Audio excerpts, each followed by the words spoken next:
겸할 수도 있겠습니다. 다른 후보들도 좋은 방법을 좀 따라 하는 것이 좋을 것 같습니다. 여야를 떠나서. 안전, 시민의 생명, 시민의 안전보다 우선하는 건 있을 수가 없죠. 그렇죠. 선거는 그야말로 선거일 뿐이고 국민의 시민의 안전 앞에 그 어떤 것도 장애가 될 수 없고 다른 명분이 있을 수가 없고 그것이 최우선이 된다고 생각을 합니다. 정부든 국회든 그렇습니다. 그 국민의 생명과 재산을 지키기 위해서 존재하는 것이지 그들만의 리그가 돼서는 절대 맞습니다. 안 되는 거죠. 예. 자, 그러면은 이번 그 선거에 사실 충남에서 보면 험지 중 험지라고 할 수 있는 그런 지역구인데 그런 지역구에 이 앞서도 두 번 출마를 하셨었고 근데 이번에 이제 새롭게 신발끈을 조이고 나서는 그 입장을 좀 한번 말씀해 주십시오. 2016년에 20대 선거에 출마를 했고 2018년에 보궐선거를 출마했습니다. 그리고 2020년 4월 세 번째 선거를 준비하고 있는데 아마도 4년 만에 선거에 3번 나가는 나름 진기록을 가지고 있는 것 같은데 제 마음속에 늘 갈증이랄까 아쉬움이랄까 이런 것들은 뭐가 있었냐면 정말 진검승부를 좀 해보고 싶었다. 네. 근데 그 진검승부가 이번에 될 것 같습니다. 제가 첫 번째, 두 번째 선거를 치면서 제가 뭐 낙선할 수밖에 없는 여러 가지 이유가 밖에서 쳤자면 밖에서 뭐 탄핵의 열풍이라든지 뭐 이런 여러 가지가 있었는데 그건 중요하지 않고 그리고 제가 부족했다고 생각이 들고 그동안 몇 년 동안 제 부족한 것을 채우기 위해 노력을 많이 해왔고 도당위원장을 맡고 또 대변인을 맡으면서 또 제 나름대로 부족한 부분을 좀 더 채워서 이제 제대로 좀 진검승부를 해보고 싶다 그런 마음으로 출마를 하고 있고 그래서 올해 선거를 준비하고 있습니다. 우리 그 이창수 후보의 그 말이나 그동안의 행동이나 너무 겸손해요. 아 그렇습니까? 겸손합니까? 겸손맨인데 네. 이번엔 정말 네. 과단성 있게 네. 쳐나가시길 바라고 아직도 이 사실은 상대의 진영은 제대로 구축이 안 돼 있어요. 제가 세 번째 승부를 좀 앞두고 있는데 첫 번째는 지금 양승태 도지사님하고 그렇죠. 제가 승부를 냈고 그 뒤에 윤일규 의원님하고 또 세 번째 또 다른 분이 저를 기다리고 있는데 이게 뭘 의미하는지 잘 모르겠어요. 그러나 분명한 건 4년 만에 세 번을 치르는 선거에서 후보자가 계속 바뀐다? 정상적이지 않습니다. 약간 정치적으로 보면 매우 좀 찾아보기 힘든 사례인데 이것이 뭘 의미하냐면 저는 굳이 뭐 네거티브나 이런 삐딱한 시각으로 보고 싶지 않습니다만은 유권자에 대한 약간 오만한 행태일 수 있다. 누가 봐도 오만입니다. 예, 그러면 누구를 갖다 집어넣어도 자신 있다는 뜻인데 그것이 자기들이 잘해서라기보다 결국 여기 상황 아까 말씀하신 험지라고 생각을 했는데 거기 때는 우리가 지지도가 좋으니까 누굴 넣어도 된다. 이거는 결코 맞지 않다고 봅니다. 이 선거라는 것이 선택이라는 것이 결국 그 유권자의 선택을 받는 것에 그 선택의 기준이 이념이나 이런 것들로 해서 선택된다기보다 정말 지역에서 가장 유권자 앞에 나가 있는 사람이 지역의 사람들 민심을 얼마나 보살피고 얼마나 보듬을 수가 있고 얼마나 대변할 수 있는지 이런 이유로 선택된다는 차원에서 보면은 이거는 뭔가 문제가 있는 정치 행태다. 이번에 진검승부를 통해서 이걸 반드시 이창수가 좀 정확하게 뭐가 오만한지 오만함의 그 결과가 뭔지 한번 제가 꼭 보여드리려고 합니다. 어찌 보면은 천안방 유권자들의 불행일 수도 있습니다. 2년 만에 또 2년 만에 국회의원이 쉽게 얘기하면 제대로 대변도 해보지 않고 자신의 그 이런 말씀을 일반적으로 쓴다면 자신의 이익을 위해서 한 분은 국회의원직을 버렸고 그리고 또 한 분은 뭐 당내의 결정이었다고 봅니다만 이 불과 1년 반 정도 좀 지난 거죠. 하고 불출마 선언하고 이런 상태가 왔습니다. 그런 면에서 우리 이창수 후보는 뭐 좀 초지일관 한 길을 갔는데 그것도 쉽지 않아요. 아, 그렇습니까?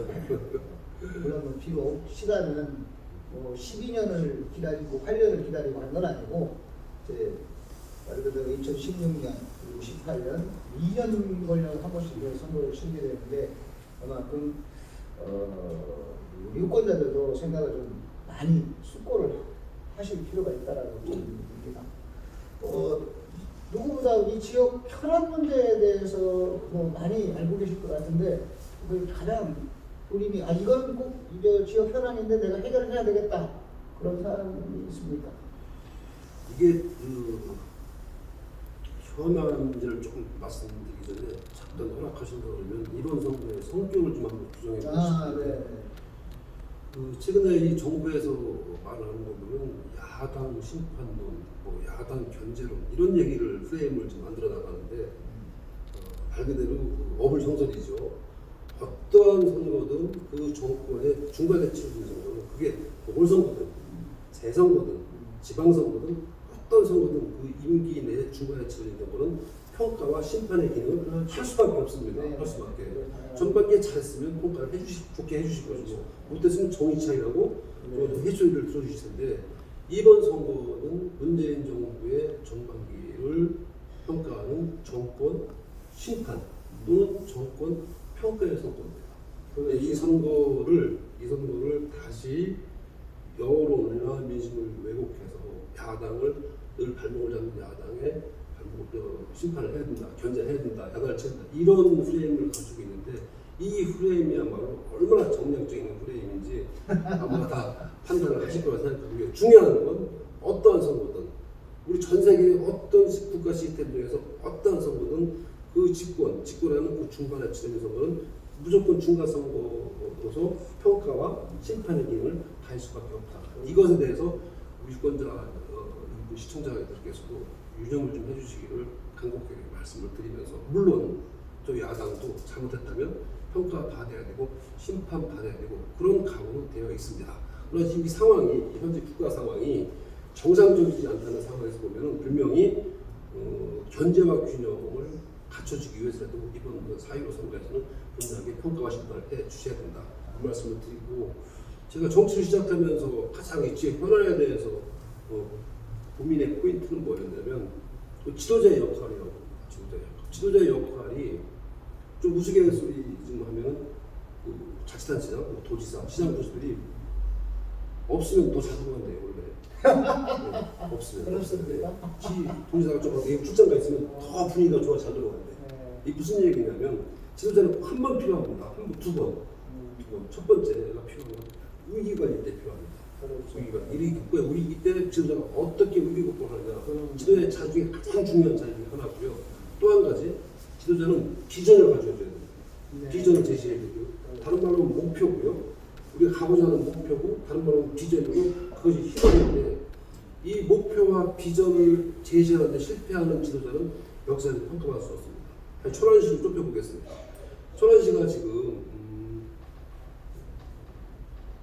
충남의 GRDP 도민소득이 전국에서 울산에 이어서 2위를 지금 하고 있나요 혹시?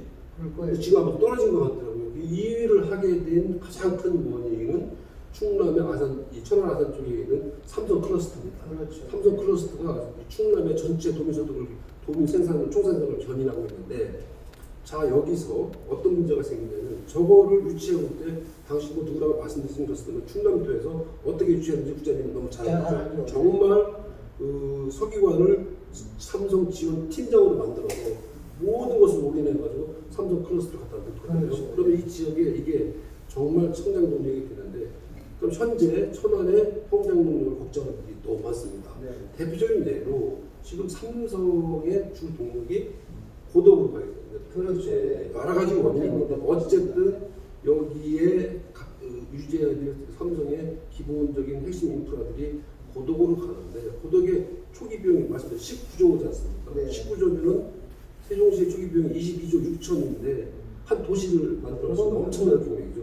이것을 뺏긴 책임이 누구한테 있나요? 지도자가 있고요. 굳이 삼성까지 안 가도 얼마 전에 SK 하이닉스인가요? 그렇죠. 예. 네. SK 하이닉스야말로 삼성 이후에 제가 좀 더 보태서 말씀드리면 우리한테 하늘이 주신 엄청난 선물일 수 있었는데 이것이 선물인지 뭔지도 사실 모르고 있었죠. 그렇죠. 여기 지도자들이 네. 뒤늦게 생생내기 위해서라도 동참했는데 결과는 이미 다 남아있던 결과였죠. SK 하이닉스가 부산되고 나서 당시 보도국 삼성을 유치하게 한 그 당시 도지사 김문수 지사를 하고 만났는데 이런 말씀을 하시더라고요. 근데 SK 하이닉스가 못지 않냐? 정말 니들 참 바보다. SK 하이닉스가 뭔지도 모르면서 그렇게 뒷붙이고 해가지고 이게 되겠냐? 답답하다 당신들도 이런 얘기를 하는데 저는 그 얘기를 들으면서 절감을 할 수 있었습니다. 말씀을 정리하면 한 국가나 한 지역의 지도자는 단기, 중기, 장기에 목표를 제시해 줘야 되고 오직 비전을 제시해 주면서 모든 시민들을 하나 이렇게 좀 이끌어 나갈 수 있는 한 방향으로 여기서 바로 한 공동체의 삶의 질, 공동체의 수준, 공동체의 미래 이런 것들이 결정이 되는데 하여튼 이청환 씨 같은 경우는 그런 것에 대해서는 조금 많이 아쉬웠다. 저는 이제 지도자가 되겠다고 하면 자처하면서 바로 이렇게 비전을 제시하는 것, 비전이 실현 가능한 비전, 그렇죠. 이런 것들이 굉장히 중요하다. 말씀이 좀 제가 길었습니다만 저는 어쨌든 제가 그 지도자가 정치인이 생각할 때 가장 중요한 것은 함께 할 수 있는 비전 제시를 앞장서서 해줘야 된다 이렇게 생각합니다. 제가 지금 말씀하신 삼성 문제라든가 SK 하이닉스 문제 굉장히 너무 잘하시죠. 예. 제가 처음 그 기사를 썼던 그래서 그렇죠. 예. 그래서 사실 1995년도입니다. 저 처음 그 민선 도지사가 들어서고 95년도죠. 예. 그 전부터 이제 준비를 해오고 왔다가 소위 삼성 클러스터라고 하는 이름을 붙여서 그래서 이제 아산에 63만 평의 당시에 63만 평 부지에다가 삼성이 왔고 그 후로 계속해서 삼성이 이제 투자를 해왔죠. 지금 말씀하신 대로 이 지도자의 인식 차인지 뭐 그건 모르겠습니다만 그거를 이제 쉽게 얘기하면 도가 향후 삼성 투자하는 부분에 대해서 크게 협조가 안 되니까 맞습니다. 그러다 보니까 이제 고속으로 갔고요. 그다음에 SK 문제는 뭐 사실은 저는 좀 별개로 봅니다. 아직도 진행형이라고 봐요 저는. 아 그렇습니까? 예, 왜냐하면 이건 법을 원래 그렇죠. 예, 있죠. 원래 예. 법이 있어요. 법이 있는데 그 법을 지금 바꿔야 돼요. 맞습니다. 아직 바꾸지는 못하고 있어요. 그냥 SK라고 하는 회사가 우리는 용인에다 하겠다 이렇게 한 거지. 그리고 이제 그 예외 조항을 삽입해서 맞습니다. 그 예외 조항으로 가려고 하는 거니까 맞습니다. 지금이라도 사실은 정치권, 특히 이 비수도권 정치권에서 다 연대를 해서 그건 안 된다라고 하는 소위 수도권 정비계획법이나 그다음에 공장배치법에 대한 그 예외 조항을 인정하는 것을 한번 허용하면 앞으로 제2, 제3의 SK가 나올 수가 있다. 저는 그렇게 생각을 합니다. 맞습니다. 네. 뭐 누구보다 사실 그런 상황에 대해서 이 도정 또 국정 뭐 많이 경험을 하신 우리 이창수의 요구 아닙니까? 뭐 지금의 어떤 지금 현재 있는 후보보다 뭐 엄밀하게 얘기하면은 뭐 맨 첫 상대였던 양승도 후보가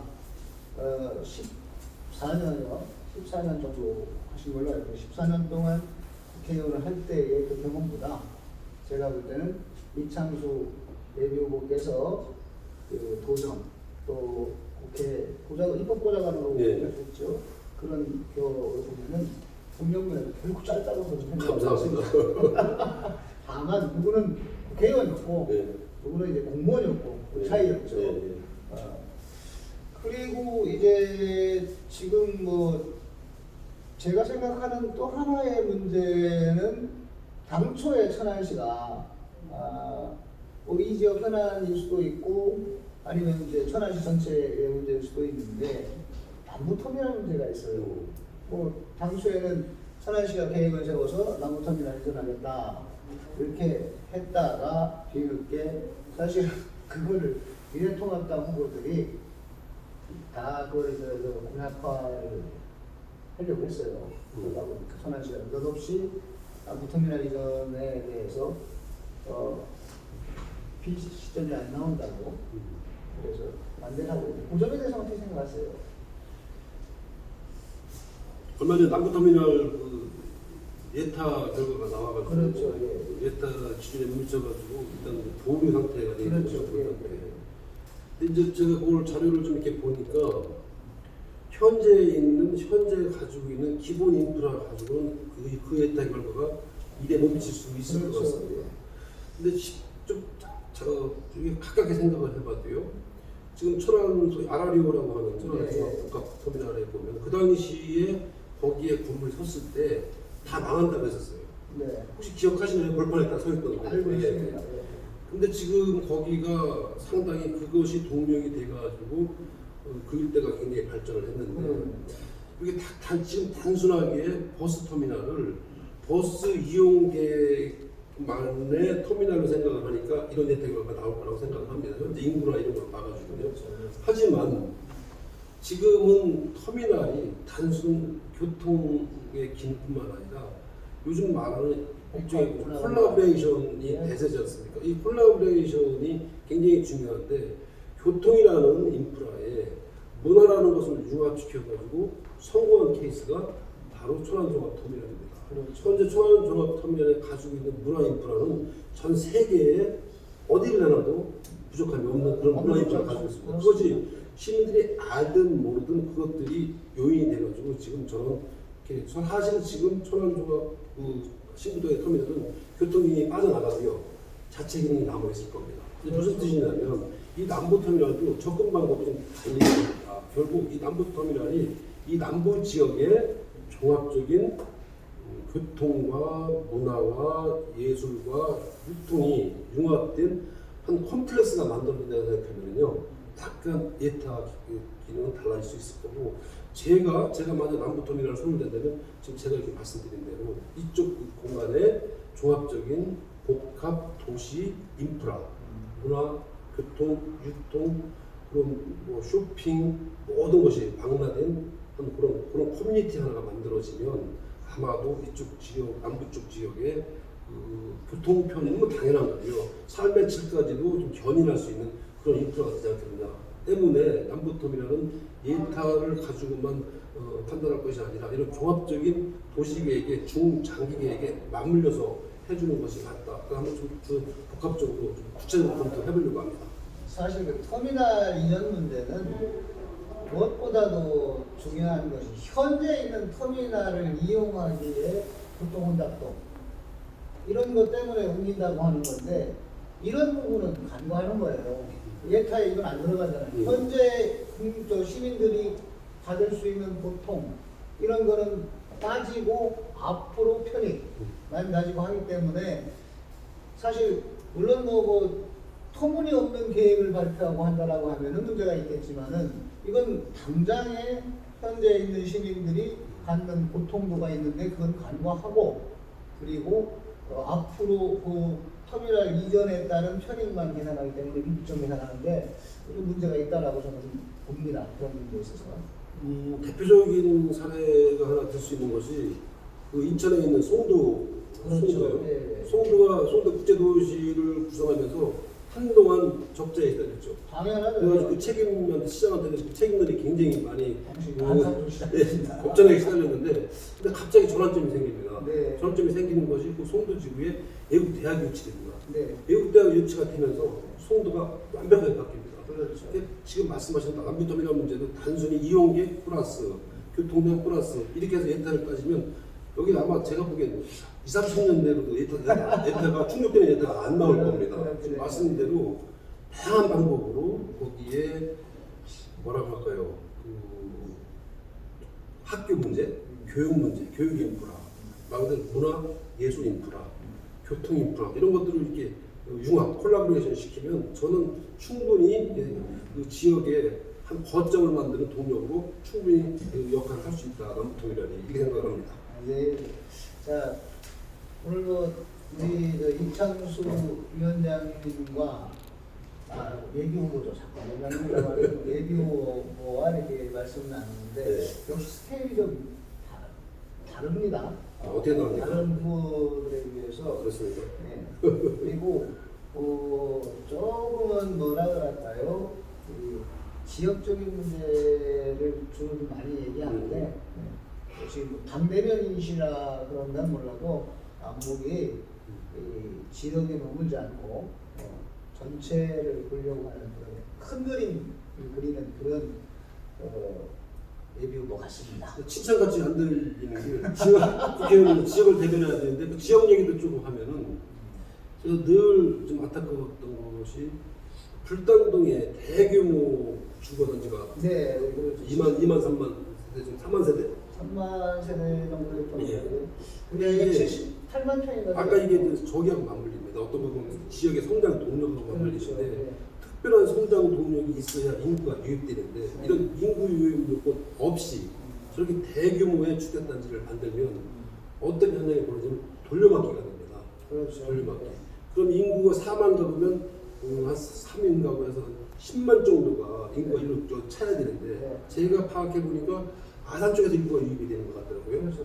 교육 인프라 때문에 대부분 쌍용동 그 일대에서 그쪽으로 다 유입이 돼가지고 다시 쌍용동 일대가 다시 공동화되는 현상이 벌어집니다.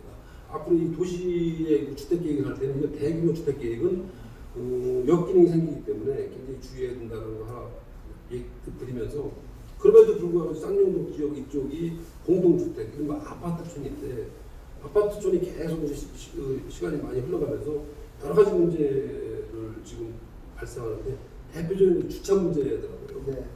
아파트에 자기 사는 집에 주차를 하고 들어가는데 아침에 나오면 주차 스티커가 벌금이 주차 이게 있는데 그 스트레스가 굉장히 크시더라고요.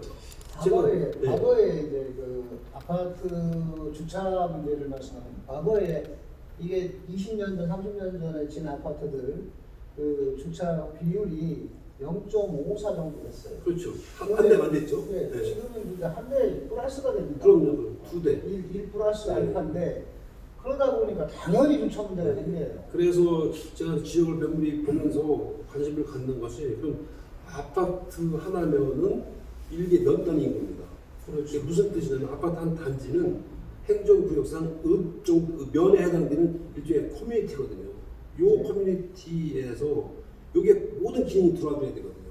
주차 기능이라든지 뭐 도로, 가로등, 기타 등등이 들어와야 되는데 그러면 요것도 한 면에 해당되는 그런 그 행정구역인데 이 행정구역에서 주차 문제를 어떻게 해결해 줄 것인가 그러면 꼼꼼히 보면 그런 가능한 아파트들이 몇 개 있더라고요.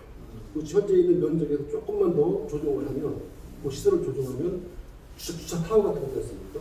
공동타워. 예, 주차 타워 같은 경우를 해서 일정 부분 해소할 수 있을 것 같고 여기도 여전히 어떤 문제가 또 있냐면 양육이나 보육의 문제는 여전히 또 있는데 그래서 제가 좀 구상하고 있는 건 뭐 가칭입니다만 그 아이맘 센터 같은 경우를 아이맘 센터를 규모 있게 짓는 것도 중요하지만 이런 공동체로 소소하게 들어가서 그 안에 있는 인력들을 활용하는 즉 애들 꼬마들하고 같이 어울려 줄 수 있는 어르신들 또 잠시 쉬고 있는 전문 인력들 여성들 이런 인력들이 유기적으로 돌아가게 하는 그 아이맘 센터 같은 경우를 아파트 단지 하나 집어들면 이것이 자녀교육 플러스 보육 문제, 양육 문제 플러스 인성교육 문제까지 복합적으로 해결할 수 있는 이 발행이긴 합니다만 이걸 실현하는 데도 좀 없지 않아 있더라고요. 유사한 케이스가 많이 있습니다. 있는데 뭐 역기능도 있는데 그런 것들 좀 보완해가지고 예. 그런 것 인프라를 집어넣는 관심이 좀 이게 있고요. 이제 보형 문제라든가 그런 주차 공간 문제는 그래야지만은 보형 문제라든가 기타 주민 문화적인 차원에서 복합 커뮤니티 건물 복컴이라고 해요. 복컴을 지금 이제 세종시가 처음 시작을 했고 그다음에 몇몇 그 도시들에서 복컴을 지금 도입하고 있는 단계입니다. 천안도 아마 새롭게 도시가 형성되면서 그런 공간들을 미리미리 잡아놓고 하시면 좋은데 아마 그런 거를 이제 법적 조치로 맞습니다. 뭐 가서 입법화 시킨다면은 더없이 좋은 그런 전이가 될 것 같습니다. 자, 시간이 좀 많이 흘렀고요. 아 그런가요? 예. 아니 아까 이제 입장문 때문에 좀 시간이 그렇습니다. 그리고 이제 끝으로 우리 그 지역 유권자 그 주민에게 부탁드리고 싶은 말씀 있으면 말씀해 주시죠. 어쨌든 지금 무한 코로나 바이러스가 우리나라 전체를 흔들고 있고 실질적으로 우리의 삶을 위협하고 있습니다. 이거를 국가적 차원에서 노력을 하고 있습니다만은 워낙 전대미문의 상황이기 때문에 모두들 안타까워하고 불안하고 있는데 우선 정말 건강 유념하시고 이 위기를 같이 극복할 수 있도록 함께 지혜를 모아주셨으면 좋겠습니다. 저는 이제 선거를 앞두고 있는 정치인입니다만은 그 선거에 앞서서 이런 국가적 위기, 지역적인 어떤 이런 위기에 제가 정치인으로 한 사람으로서 제가 할 수 있는 일 아주 소소하지만 조금이라도 이 방역이라든지 유한 코로나 바이러스를 퇴치하고 방제하기 위한 그런 노력을 기울이면서 저의 진정성을 가지고 이번 선거에 임할까 합니다. 저는 그렇게 생각합니다. 그 어떤 정치인이라도 유권자 앞에 가장 가깝게 다가가 있는 정치인, 유권자의 가슴 속에 가장 가깝게 들어와 있는 정치인이 선택을 받을 것이라고 저는 믿어 싶지 않고요. 그런 선택을 받은 정치인이 바로 시민들이, 국민이 원하는 정치를 할 것이라고 저는 확신합니다. 저도 그런 정치인이 노력하겠습니다. 다시 한번 말씀드리지만 아주 어려운 시기입니다. 어려운 시기에 첫째도 건강, 둘째도 안전 유념하시고 함께 이 어려운 위기를 극복할 수 있도록 힘을 모아주시기를 다시 한번 당부드립니다. 시청자 여러분 감사합니다. 감사합니다. 이명우의 정치펀치 시청자 여러분, 오늘은 천안병 K의원 예비후보 이창수 미래통합당 대변인과 함께했습니다. 이 방송은 충남 기자연합회, 천안 언론인연합회 회원사들과 공유하며 제작 및 배포를 함께 할 예정입니다. 감사합니다. 고맙습니다.